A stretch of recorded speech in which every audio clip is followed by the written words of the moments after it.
Okay, I've got the minutes up already, set go. Our SMART goal is up.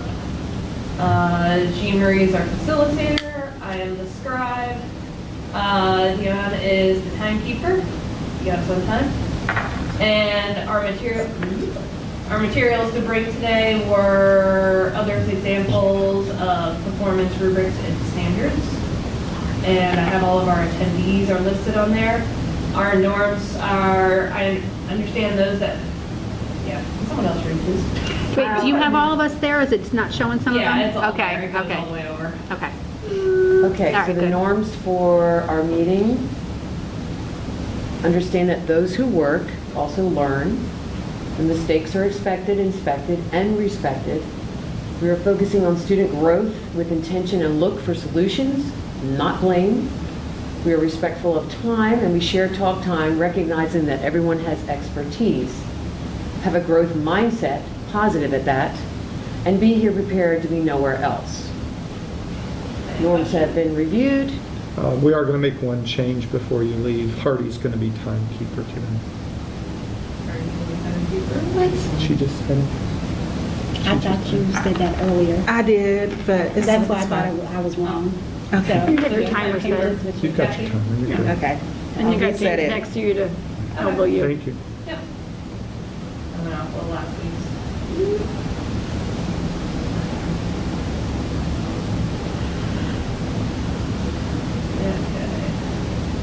Okay, so last week, what we've been doing is talking about a student presentation and public speaking questionnaire that we gave the entire student population here at Albritton.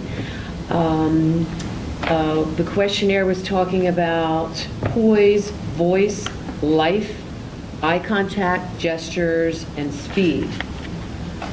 We felt that there was a need for this in most of our classes because they all present or produce some kind of project. We rated them at not all comfortable. Number 2 was somewhat comfortable. Number 3 was almost always comfortable. And number 4 was always comfortable in these areas. And the results turned out from the data collected that the most area we need improvement in is eye contact as well. Last week we came up with our Encore SMART goal for this. It states the number of students who rate themselves as feeling comfortable making eye contact will increase from 50.9% to 80% by October 30th using the student presentation public speaking questionnaire. Correct? Yep. All right. So we are coming up with strategies to improve this support eye contact when speaking publicly. We've asked last time that you share ideas today with sample lessons and rubrics.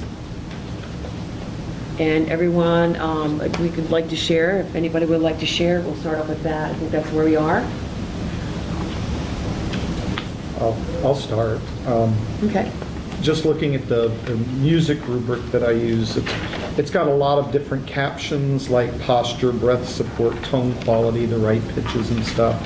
But there's a specific one for stage presence that says, students use appropriate tone and volume and demand authority.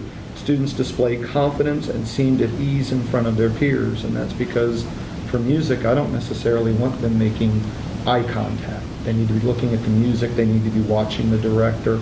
I don't want them making eye contact with the audience in the middle of a song.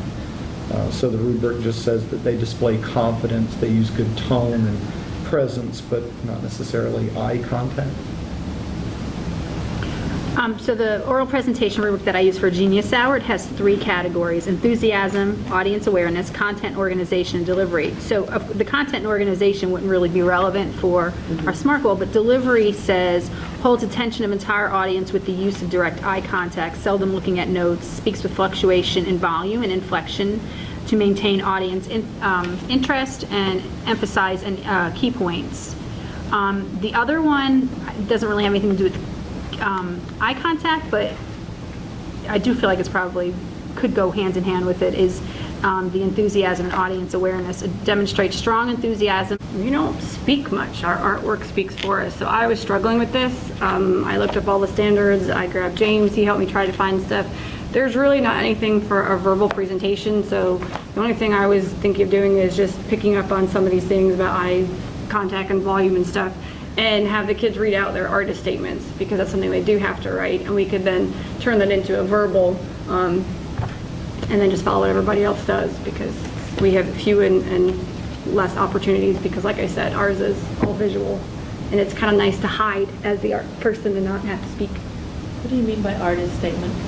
You know, when you read, if you're at a museum and there's like a little paragraph next to the thing, it's basically explaining, it's not exactly your step-by-step process. It is like your inspiration, or where you did this, or why you did it, and it's basically as if you could stand there and talk to the people looking at it. And yes, but no, but yes, but no. But don't you do that the first thing when?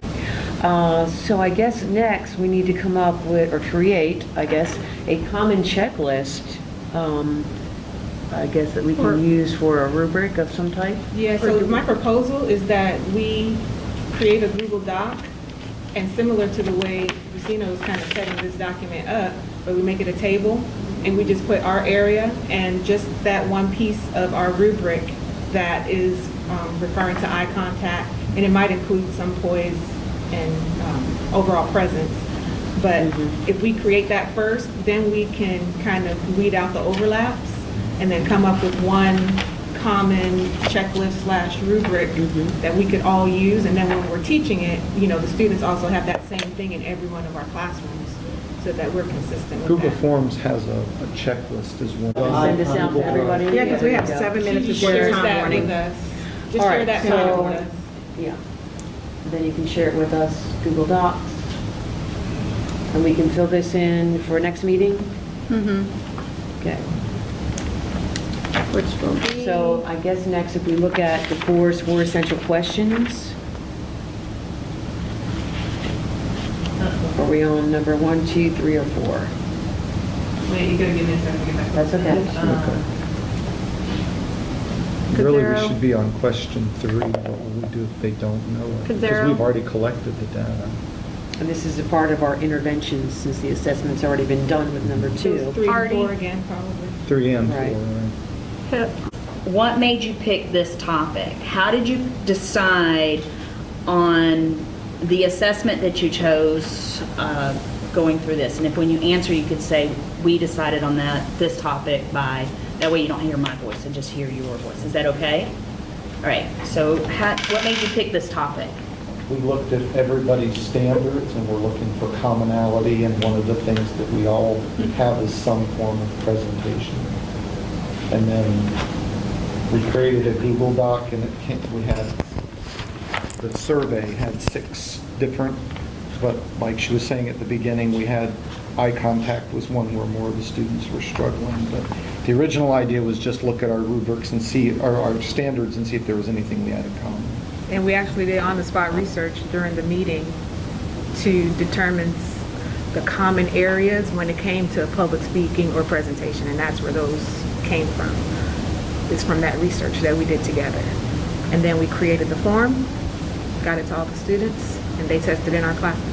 So that's how we got the data. I think it came down to relevancy, because sometimes we feel like because we are all kind of our own little islands together, that instead of just coming up with something, to have something that really wouldn't mean anything to all of us, like he said, trying to find something that was common for all of us. And speaking and listening supports the CCRSL too. And how did we give the whole school the test? Remember, we had a form, and then we did it through their Encore, our P1, Encore yeah. classes. 8A. And then we just shared 8A. the cows with each other. It only took about 5 minutes per person to take this survey, so. And then with the Google form, she was able to have our charts already ready for us, the pie charts and the bar graphs.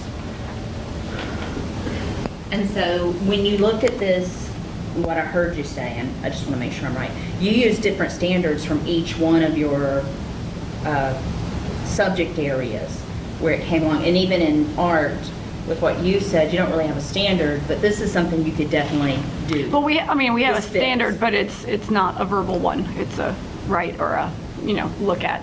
Figure out next meeting what interventions, lessons that we might be able to incorporate, and then October 30th, we will do the same thing. Okay. And the reason we chose the eye contact is because we looked at the numbers of where the kids were the lowest or the least confident, and we just picked ones that we'll start there. And we weren't worried about losing our sixth graders soon because they'll go into another Encore class and then they'll pick it up there, so. Because you are on a wheel. Yes. Right. Okay. Just sixth grade. Just sixth grade, yes. Okay. I think I'm good. I have another, just a little, I'm gonna